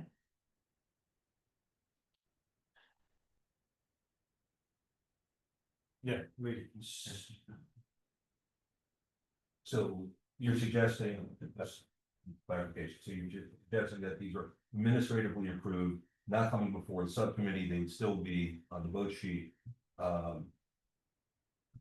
So we're not able to, and I don't know that we have, denied any. Yeah. Well, based on content or who the organizer is. We have, I think not this past year, the year before we did, and I think it was some of those retail ones. So Yeah. retail, like, was it? I But, think it was like a retail on Canal or. well, there was a number of retail on Orchard. They were actually Yeah. such a problem Right. that the street activity office put a moratorium on it. Right. Yes, believe we have a lot of influence, and we deny something. What happens now, this is relatively new, so I go into the street activity portal. I put the denial there, it generates an automatic email to the applicant saying you're denied because of the community board, this is the appeal process. Oh, okay. And it's effective. We had recently, I denied one because it was American Express wanted to put a sign in the curb lane on Avenue A. And by working with the police, I got them to just put it on the sidewalk instead of in the street.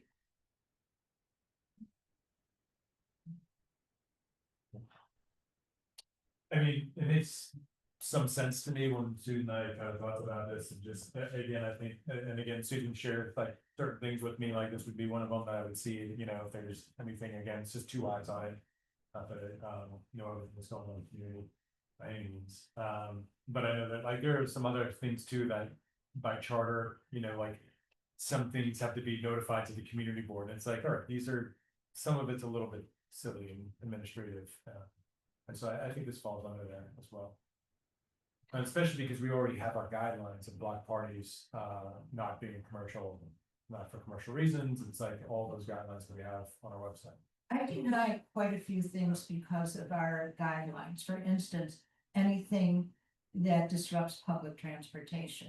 And what that does is generally get someone to have their event someplace else. That's assuming that they apply. So this was not a block party, but for example, during Fashion Week, when there was some entity blocked off Essex Street from Grand to at least Broome Street for, I believe, at least an hour, impeding M14 bus service. That, They probably apply, so we have no say over that corporate stuff. They don't even ask us.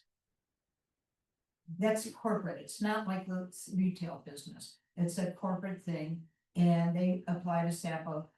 We see it, but we're not asked to give input.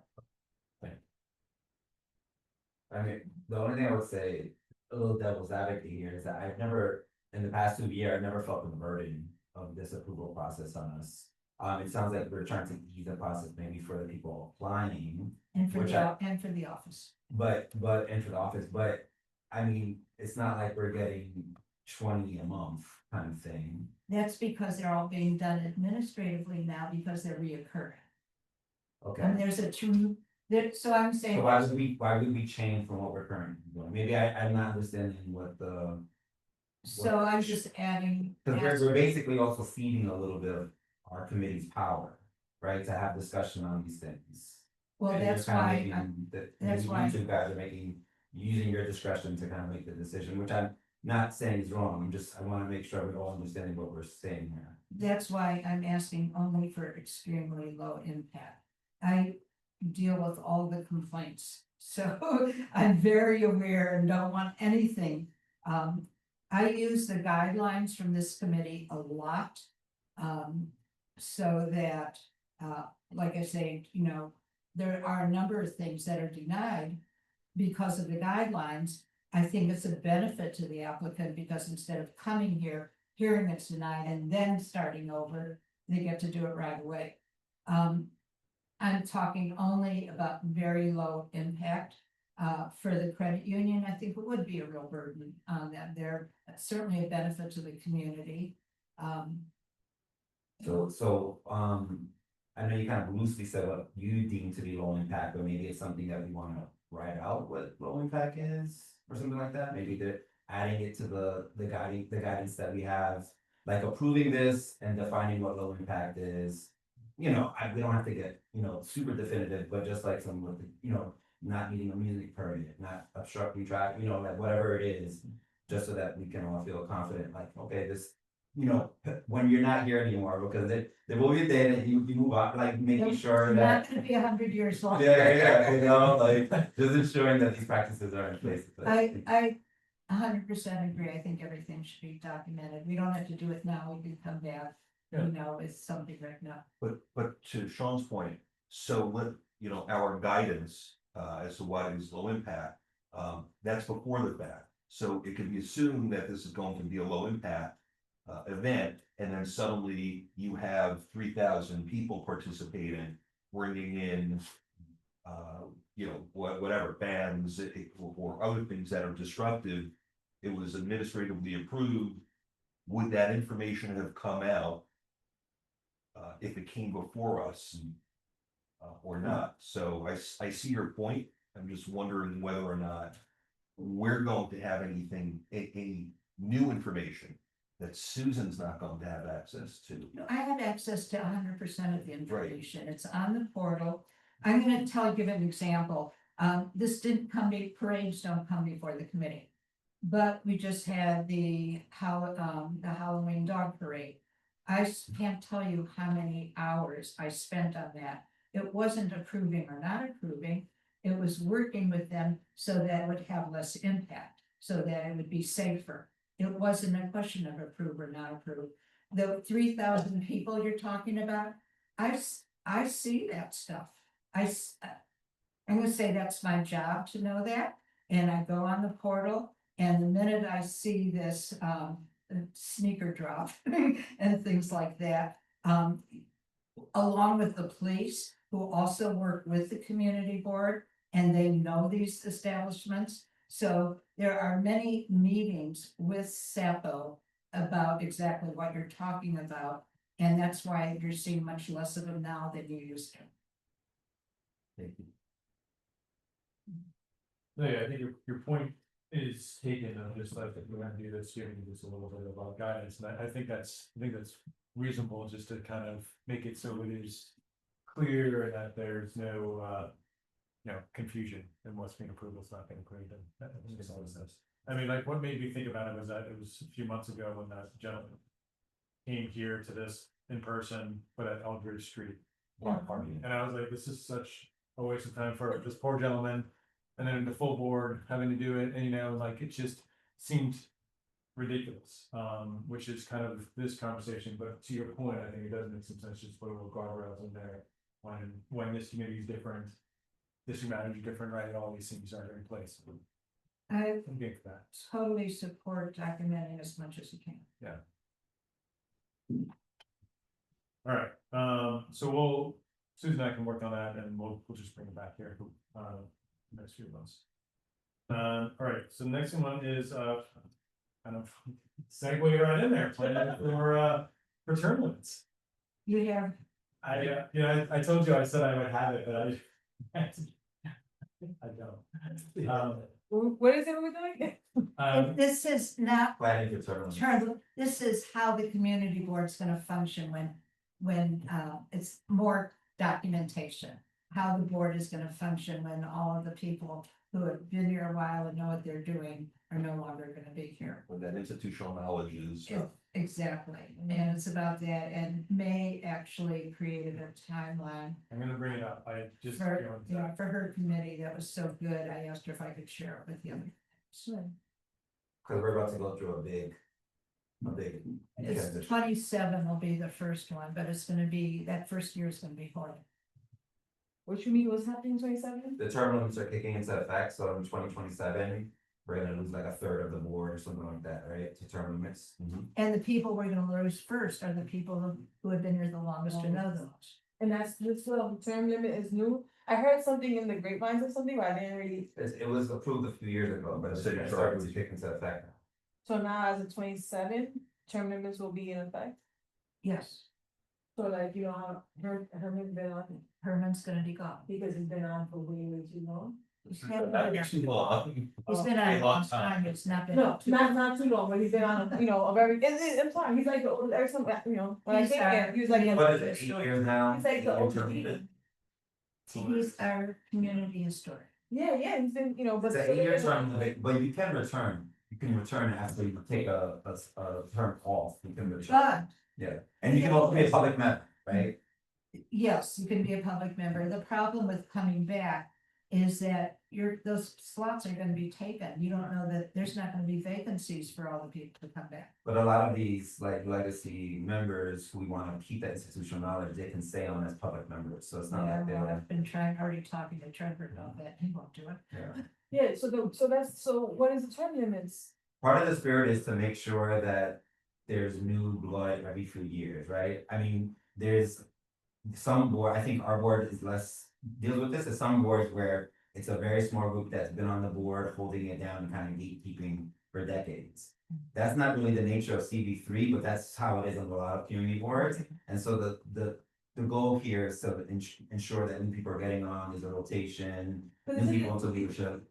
50 of the members come back and then we get 50 new ones or something like that? No, there's 50 members altogether. Oh, They have The alternated. term So- limits are 8, is it 8 years? It's 8 years, so So- once you've served 8 years, then that's what they're talking about, yeah. So Manhattan boards, I think, are been very good about turnover. It's generally in the outer boroughs, and that's where there have been some criticisms that have some legitimacy, but I still think it's terrible for community boards. All they need to do is have. Most like elected officials have term limits. It's just We're elected officials in a small capacity, you know? but elected So- officials, if they looked at their boards and were judicious in how they made appointments, it wouldn't be necessary. And reappointments. Yeah.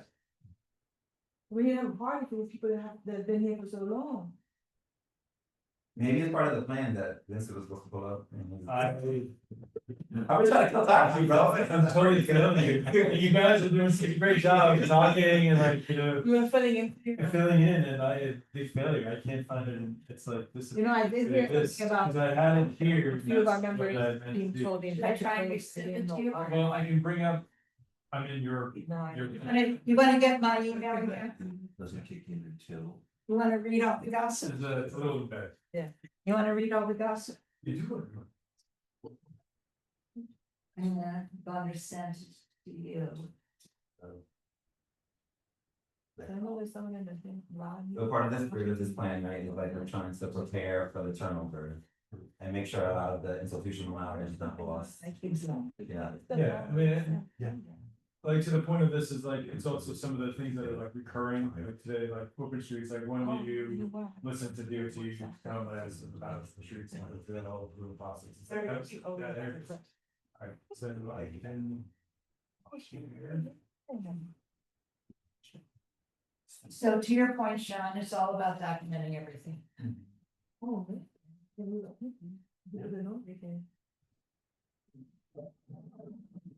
Thanks. So again, what Susan just said, that maybe kind of put this together for hers, Guys, committee. And so it's like, and so some of this is a lot of overlap to our variety district needs, budget priorities, all that kind of stuff, which is more I think standard, these are all same for everybody. yeah. So for us, I guess really the conversation we're having here tonight, does something in this format make some sense? And I'll look at the like new community members of like, if you come in here and you're like, what do we even do? And what is that like, that annual calendar, maybe some things you're more interested in, you're gonna make sure you're gonna be in meetings, those type of things, or something like that, but also. For chairs, like for me, when I took this over a year ago, I was like, I have no idea what I'm doing. Susan was great, because she kind of like let me know, David obviously was. You did a great job. Was there.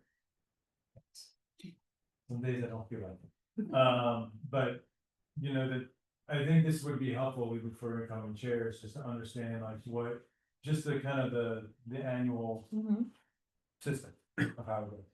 I would like if all the committees use the same format.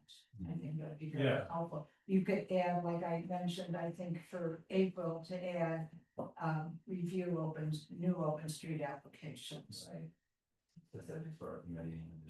Yeah, and you know, other things that we might do regularly, Well, we had talked about like, and I know here, like, when we, like, last year, like, goals and stuff, for this committee and stuff, and like, we landed on like in the fall, we wanted to look at. All of the good updates that happens from census data and all that data, and, you know, where it includes, and like, so that could happen, so. that would be, Just putting that, at least it's for like the chair to like know, like, all right, I should ask questions, try to get this information. Yeah, cause that, and to be honest, like, I think. For us, sometimes it's really hard to understand like agenda items, sometimes you're waiting for agenda items and it's like. How does the committee generate some agenda items, like what are we interested in hearing, like I kind of like the whole idea of. Like going back to MTA and being like, all right, you came and presented congestion pricing method, I won't talk that again. But like congestion pricing, like come out to the community and, you know, give us down, the governor's like, everything's on Facebook and Instagram, I don't like see it all there, but like, give us the downloads to understand community. Now, again, that's like very generic based. Which sometimes is good and bad, but like it'd be nice when it's more community oriented towards us, and that's where I like. I know DOT is really easy for them to kind of say, oh, it's an MTA program, but it's like, it's affecting your streets. Like, don't you wanna know what it's doing? well, the best thing is to get them together. Yeah, get them together, Yeah. yeah. That's how So it you don't have this. But it's a little disingenuous, no disrespect, it's a little disingenuous to the DOT rep to say that they don't have that information, where they must, because everything that they do is based, almost everything that they do is based on that type of data. They work together. Yeah. Well, there was, and it's almost like the whole like, the Clinton Street, that whole redesign, I mean, if you remember when they redid everything like there, they, in this room, kind of said. This is the best it's gonna be until congestion pricing goes into effect, right? Now, I have to do say, and I live on that corner. It clears up. Much quicker than, it used to go to like 9 o'clock And now it's cleared up by 6 or 7. I'm not sure if that's congestion pricing, that they actually have people that are directing traffic into pedestrians, because I literally had to walk and hold my hand up so the cars see me, because they were like telling everyone to go. Super frustrating, but I know their job is just to move cars. But like to that point, is that like, so they do talk because that's their street and you need to know But when what. congestion pricing came and they said that was gonna be, that was it, they would be able to see who. Well, we're not talking about them. But I mean, that information, that was one of the things they sold, like, they were like, how would you know? They're like, we're gonna know who stays, we're gonna know who goes, I'm like, okay. So back to this like little thing there, like when is a good time, like as a, let's just say an item. Is it like in the year, like that we actually, is it twice a year, that we just sit and maybe an agenda, an item on our agenda is actually agenda item generation? Like, what are we all interested in learning, hearing, because there's a lot about learning, that's why I like this LTN thing, is like, I listened to a podcast this morning, and it was about Paris, and again, Europe is so different than us, and everything is all different, but like Paris, they've got different streets. But they've done something similar to this, and it's like, their roads are like, they force people back out to the ring roads. And like, you see, you can come in, but then you can't like go through and you can't go around and go back out to this major road. And so that's their design. Like, so it's just interesting learning about just different The things. size of their streets. Very different. So are you saying, Very different. I think, so you're saying so we would adopt this template potentially, right? Every committee, then we would modify and add additional things that are specific to our committee. And you're saying that maybe there's a point in the year where we're doing idea generation kind of vision session as a committee. Yeah. And like, maybe that's in February, you think about, okay, what do we wanna hear and talk about at this point, because we were Like told. quarterly? Yeah, so like, yeah, Like a quarter, quarter. yeah. Right. Yeah. Yeah, I kind of like. You don't have to vote providing on this. this or do anything formal. No, Creating a This document. is the conversation, like, putting it, people Creating creating, a procedure. I think we should start in something, plan out Yeah. first order and. Report. Sure. I have a question, Susan. I think you told me, but I completely forgotten. For the budget priorities, when is it where we can suggest maybe things? So that is right here. Give questions to district manager for budget agendas. Okay, that's okay. Very important. You don't have to remember it. Awesome, thank you. Yeah, I love this template. I can Yeah. fill it out. Like, as we go through. Cool. When are we trying to like be done with this? So I think it would be a good idea to think about what you can add. Like if you want to add like generation of ideas, do you want to like put that in every 4 months or something like that? I mean, it's flexible. You can say, I don't have any ideas today. Correct, right. But I do think, like Open Streets is coming up. The reason I thought of that is the applicants are already contacting me. So that's gonna be probably April. So maybe you wanna throw that in, and maybe DOT will delay it to May, but it's still there and so you know that it's changing. Is there anything else that we need to be doing? It's gonna be different for every committee, and it's gonna be, clearly it's not the, things that are coming up once a year, like Canal Street redesign is a one-time thing.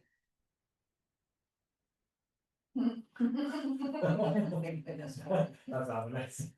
I like it, I'm down with it, I think it's a good idea, and it helps with what we're trying to do, document steps for the next generation that comes in. It's helpful for the new members, helpful for a new chair. You know what, Yeah. like a training, like, so theoretically, the new members start in April, and maybe the next year they actually will. So do you wanna create any DOT training? Mhm. Yeah. Yeah, kind of interesting.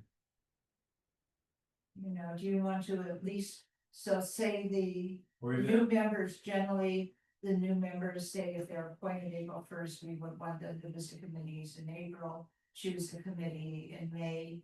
Do you want to do some kind of overview of the committee, in April or May, so people know what it is you do, how you operate? Yeah. That's cool. Would that happen like in this type of venue here, is like you'd ask them, then Well, just have a conversation or just like.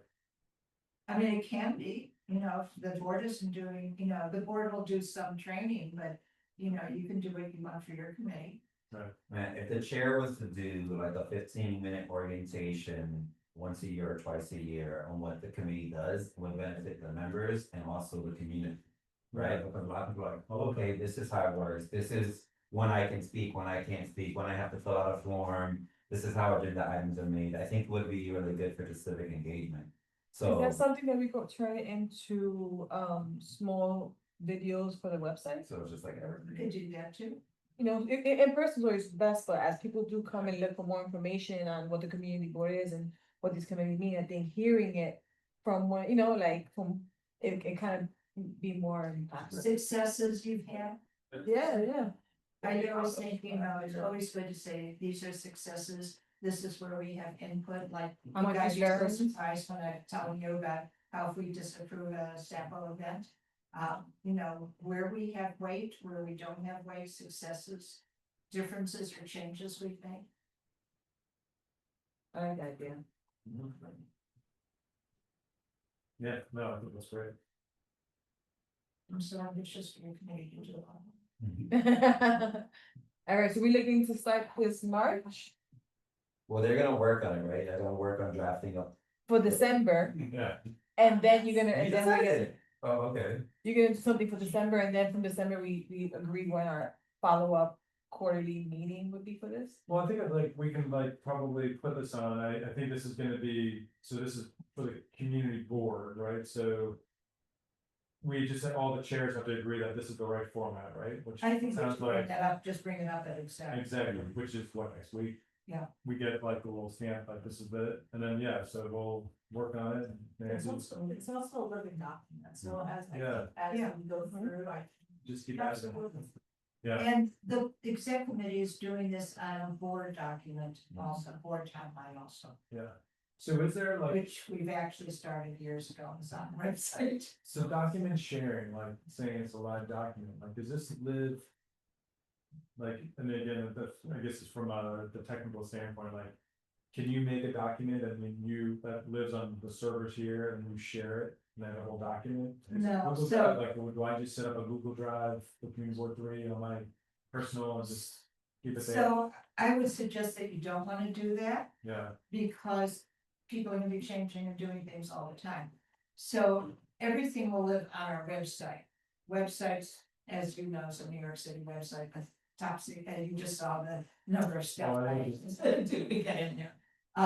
So I would suggest, the other thing is transparency. You don't want Sean putting something on and the first members on that block doesn't know. yeah. So you should be making changes or additions at the committee. Yeah, no, and I guess I'm like, it is more like. The day job, I've got my way of doing work over on Microsoft, so I know Microsoft really well. Google is like, I hate it. I learned it, but I'm for me to stay organized to keep it, so it's not like I'm not looking through emails, that's what I'm trying to figure out, like. For something like this, when we're talking about a living document for the community to keep it live, I know the final version is always what's on the. Online, but the one to actually do work on it and show it. It's So more- you're not gonna share it with your committee because that's a private meeting. Why would I share with them? They can't edit it, but they view it. What? They can't view it? Well, they can view it on the website. Right? Yeah, yeah. And then we just have a standing agenda point. at Just to each kinda go committee, over it. it's like, So- are we good with the Yeah. next item? Yeah. All right, So that's I've fine. also I'm making it hard, vote, but- and one of the reasons is anytime you use an iPad or a Mac or something. And you make changes, it changes things, I just had it last month in Arts. It just totally changed because the secretary was using a tablet. And Formatting. everything, and not only that, it didn't show the latest track changes. Hmm. And I've had that a number of times, so that's why I input it. But I also believe in having one final document so that you don't get mixed up. Like I don't even keep copies in the office of what's on the website, so that you don't pick up something that was accurate a month ago. For the websites. That's what it is. Yeah. Yeah, okay, all right, this is great, very good. I think we're good. You have anything else? Nothing else, right? No. We No. still, We can go. John. Vincent Sarita. Here. Nancy Kong, President, Sonia Bates. Present. Lee Thurman. Presence. Solomon Fletcher, absent. Sean Garcia. Michelle Coopersmith, absent. Doug Javier, absent.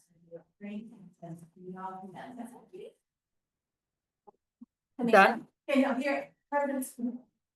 Thank you. Thanks, everybody. Meeting's done. Yeah.